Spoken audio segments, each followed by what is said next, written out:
Hello, good people of YouTube. Mountbatten here. And today, I'm bringing you guys my top 5 WTF ships. Now, what do I mean by WTF ships? I mean that when these ships were announced, that was generally the community's response to their announcement. These ships were either big changes in their class, and what we consider to be a, let's say, cruiser, battleship, destroyer, so forth and so on, or they brought about some type of new mechanic that was unheard of at the time, that was a pretty big shock to the community. So these ships aren't necessarily good or bad. I would argue that most of the ships on this list are considered to be good ships, and they're both premium and tech line alike. So, with that out of the way, let's go ahead and get right on into it. Also, at the beginning too, just a reminder that if you do enjoy the video, make sure to drop a like and a comment before you leave. That does help out with the algorithm quite a bit. So let's go ahead and get on into it with number 5, which is the Tier 10 Soviet cruiser, the Stalingrad. So Stalingrad and Kronstadt were released one right after the other, or in fact, I think they were released together. These two ships were the first of the large super cruisers, or what we called super cruisers before we had, well, actual super cruisers in the game. Cruisers with battleship caliber guns, very good armor for the cruiser class, and very high HP for the class as well. And these ships were stuck into the cruiser line rather than being in the battleship line, despite having, again, battleship caliber guns and really darn good armor. And not only was the Stalingrad, well, one of these ships, it was also really freaking good.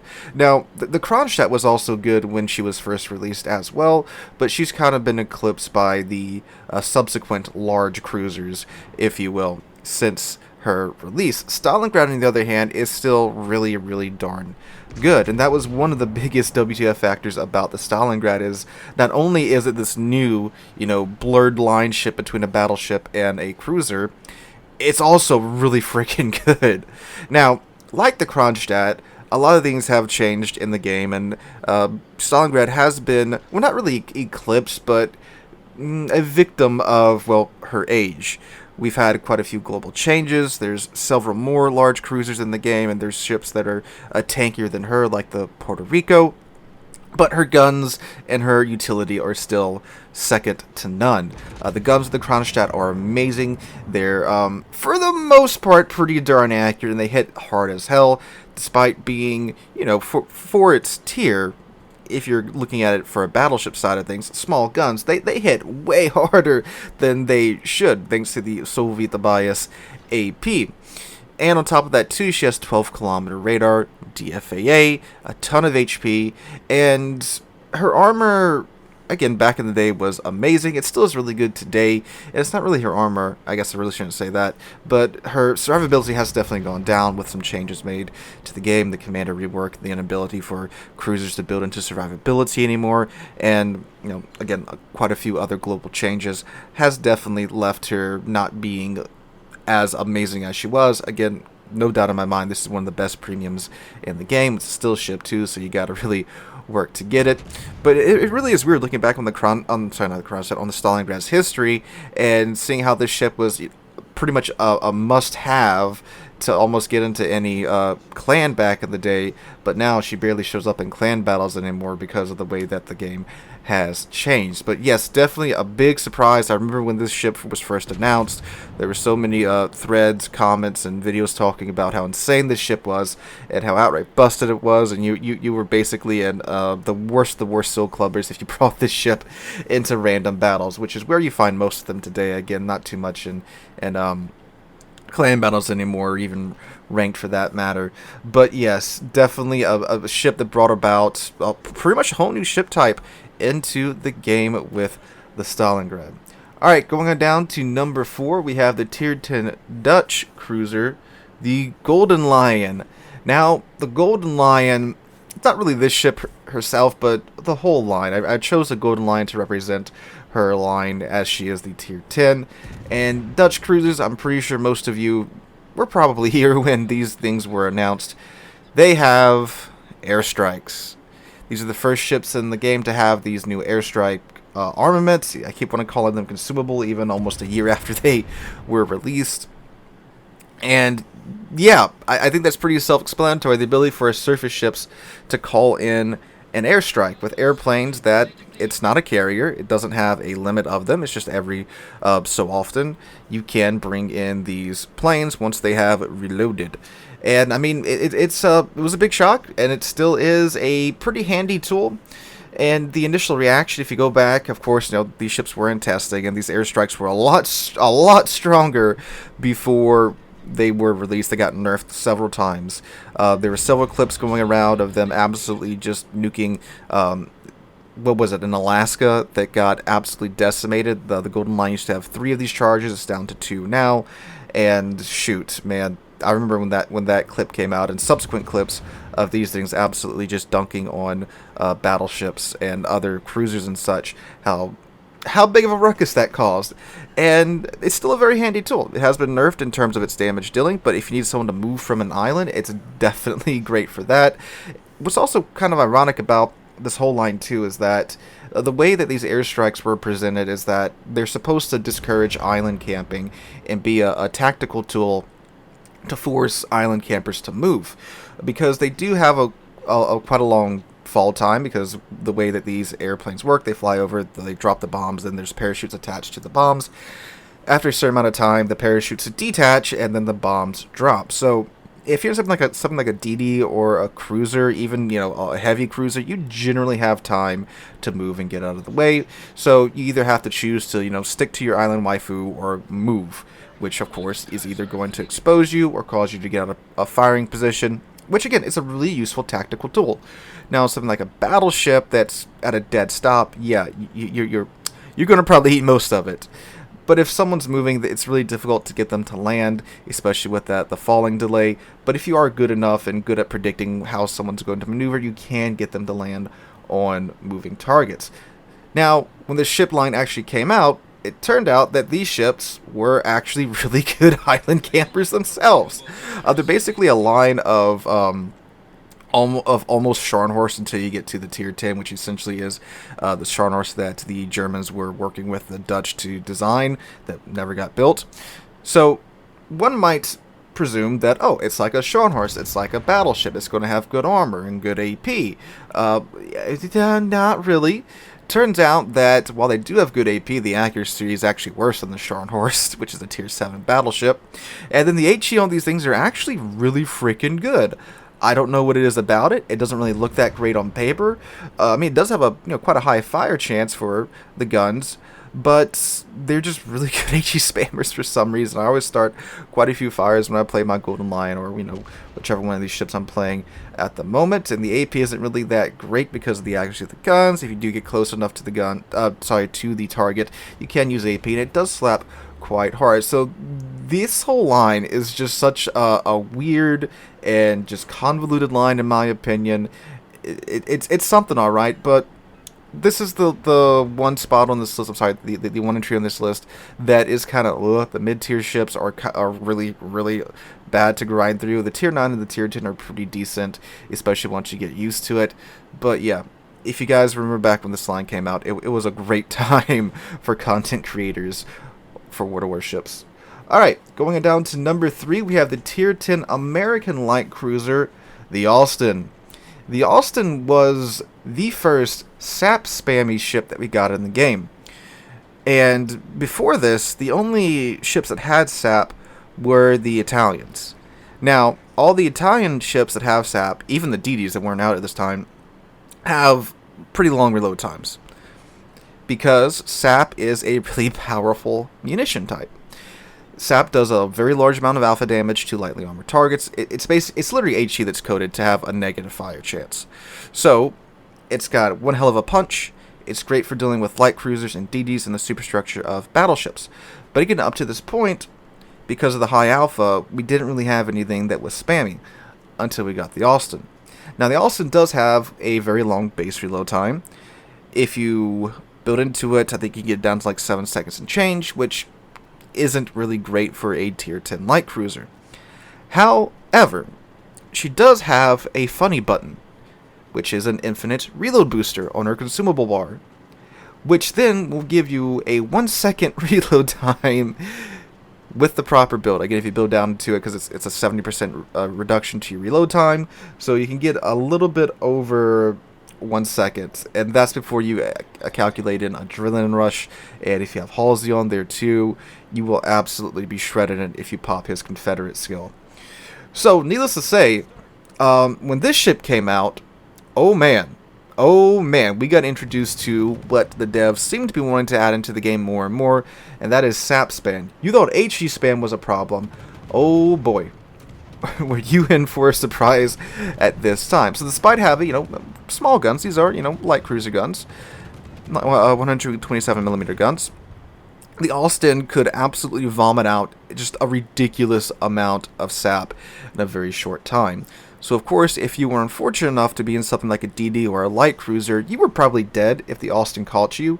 Even if you're in a heavy cruiser, something like a Des Moines or a Salem or something that is, like a Hindenburg with, heavy plate armor on it, or even battleships weren't safe because the amount of sap this thing could just vomit out into a battleship superstructure would easily melt through that battleship. And it was ridiculous, not to mention, too, it still has good torpedoes. It has an improved hull on top of that. And it's actually decently well armored for a light cruiser. It's not something like the British light cruisers where you sneeze on them and they just explode.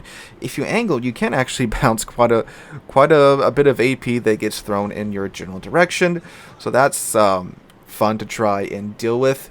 So, yeah, we got introduced to SAP span with the Austin, and now we have the 4 Sherman. And I wouldn't really call the Italian DD SAP span because they still have very long load times for being destroyers. But now the, Pandora's box has been opened, and who knows what we're going to get next. Going down to number 2, we have everyone's favorite Tier 10 Soviet aircraft carrier, the Nakhimov. If you've been on the receiving end of this, I don't think you really need to watch the rest of this section. So the Nakhimov was the first carrier, and still the only carrier. Again, and this is more about the whole line rather than the Nakhimov itself. The Nakhimov itself does have a pretty high WTF factor because it takes what the Soviet line does, and it's of course a Tier 10, so it's the most powerful out of the bunch, in that it has very, very, very high alpha strike. But it only has one attacking flight. Now, I generally like the idea that they were messing with here with the Soviet CVs. One of the chief complaints about CVs is that AA doesn't do anything.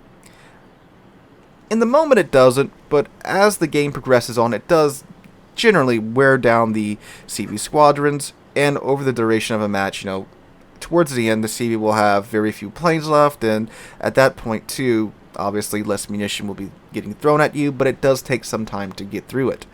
With the Soviet CVs and their one attacking squadron, yes, it's a lot of planes attacking you, but they have generally low HP, very low plane armor, and they're slow. So it's not difficult to take out a plane or two at least if you have, decent AA in these attacking flights, and that takes away munition being thrown at your ship. So AA feels like it does something. But they went and gave the Soviet CVs very long wind-up distances, meaning that they can launch their munitions from 1 or 2 kilometers away in most cases, which is outside most of, most ships. If you guys don't know how AA works, you have your outer AA, your mid-range AA, and then your close-range AA. Most of the consistent damage comes from your mid to close-range AA, which is, generally a few kilometers away from your ship. Your long-range AA is your flak. And flak, while if you fly into it, does a lot of damage, it's pretty easily avoidable if you're a decent CV player. So, the Soviet CVs, at the most dangerous point for their munition to be launched, is generally right on the edge of the flak in your mid-range AA. Which means they launch the munitions, they dodge the flak, launch the munitions, and then they recall their planes. Because, they don't have any more attacks in their wave, because you only have one wave. So their planes barely take any damage, and they throw a ton of munitions at you. So, yeah, the Nakhimov, of course, cranks that up to 11, because she has a ton of planes in her flights. She has skip bombers, torpedo bombers, and her rocket planes. And needless to say, It's very good at doing a lot of damage very fast. Skip bombers are crazy if you've never been on the receiving end of those from the Soviet CVs or the Immelmann. They do a lot of HE alpha damage. They're very good at starting fires, and it's very easy to get most of your skip bombs on target with the Nakhimov. The torpedoes, actually really like the torpedoes. They have a really tight spread, they're very slow, and they do have a 1 kilometer arming distance.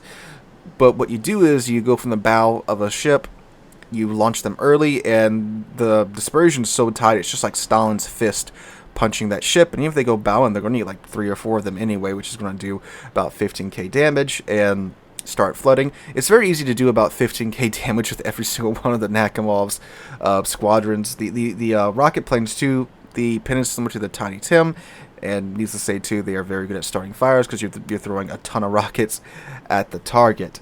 So the ship's ridiculous. It's still, in my opinion, one of the strongest CVs in the game today. It's been nerfed a couple of times, but the WTF factor when this thing was first released was very high, and it's still very high today. It's one of the CVs I definitely don't want to see on the enemy team. It's very good at dealing with large cruisers, heavy cruisers, and battleships, and even DDs, because you can just one-line drop the DDs with the skip bombers. If you guys don't know what that means, if you look at the skip bombers in the background, there's 3 lines that indicates each point at which the bombs will bounce, and the more bounces you get, the more accurate they are. But when you can just drop all of your bombs at once onto a DD and vibe check him for half of his health, who cares? So yes, everyone's favorite tier 10 Soviet CV, the Nakhimov. Finally, coming down to number 1, we have the Tier 9 American battleship, the Kearsarge. Now, while the Kearsarge wasn't the first hybrid battleship to be introduced into the game, that was the Issei, followed by the Tone, 2 historical ships that really were hybrids in real life, it's probably the most ridiculous one that's currently out in full release. I say in full release because we have a whole line of these things coming up now. But, in my opinion, this is still probably the most ridiculous one. Because it's just such, like, why did you give it so much stuff? Oh man, because it's not only is it a hybrid that has a flight deck on it, that has planes, it still has 12 16-inch guns, which is amazing firepower at tier 9. It has 12 of the North Carolina's guns, which are very good guns. The velocity is a little low, so firing at range is a little bit difficult, but they still pack one hell of a punch. And again, it's 12 16-inch guns at tier 9. That's basically Montana firepower at tier lower. And you still get planes on top of that. Even when I heard about this, I had to double check what was being told to me. I actually found out about this on stream, and I was told it's a North Carolina with a flight deck. I'm like, what the heck? They gave a ship, 9 16-inch guns and a flight deck? But then someone clarified in chat, no, it's got 12 guns and a flight deck. Now, it does have a 33-second reload time, but I mean, still, when you have 12 16-inch guns and a squadron of planes on top of that, your ability to do damage is just amazing. So even in situations like you're seeing in the background right now, when a cyclone rolls in, so that sucks for most battleships in today's World Warships, because again, the engagement ranges are so far apart that, no one's going to be within 8 kilometers of you for a hot minute. You're still able to do consistent damage thanks to the planes. Because every 2 minutes you get these planes. They are equipped with the Tiny Tim rockets, which are great at doing lots of pin damage to superstructures of battleships and cruisers, and have a very high fire chance. So every 2 minutes you get these planes. Which means that, again, in situations like this, good, consistent damage. And then, not to mention, the 12 16-inch guns are great on top of that as well. They are, again, American AP, pack one hell of a punch. And this is actually a really good ship to play from medium to close range. A lot of players play this as a CV with guns rather than a battleship with a flight deck, which is a huge mistake. And this thing's best played from like 15 kilometers in. It's actually got really good armor, except for the 2 more that's on the top of it, which is the flight deck. That does suck. It's very easy for cruisers and battleships to just chunk you there for quite a bit of damage. But if you can bait them into shooting your actual hull's actually pretty darn well armored. And this thing's crazy. It looks ridiculous. It's a paper ship. It was designed. The Soviets asked some American naval engineers to drop a hybrid capital ship like this, and they did, and well, it obviously didn't get built for obvious reasons because it's ridiculous. But yes, this has to be one of the highest WTF ships in the game so far. Again, we're getting a whole line of these things that I believe the early access event should be starting, I think, this week or next week, so look for those on the channel. So guys, that's my top 5 WTF ships. Let me know what yours are in the comments down below. If you did enjoy the video, make sure to drop a like, leave a comment, subscribe to the channel. We're on our way to 50,000 subscribers, and I cannot thank you guys enough for that. Hope you all have a wonderful Monday and a wonderful rest of your week. Hope to catch you guys in the next one.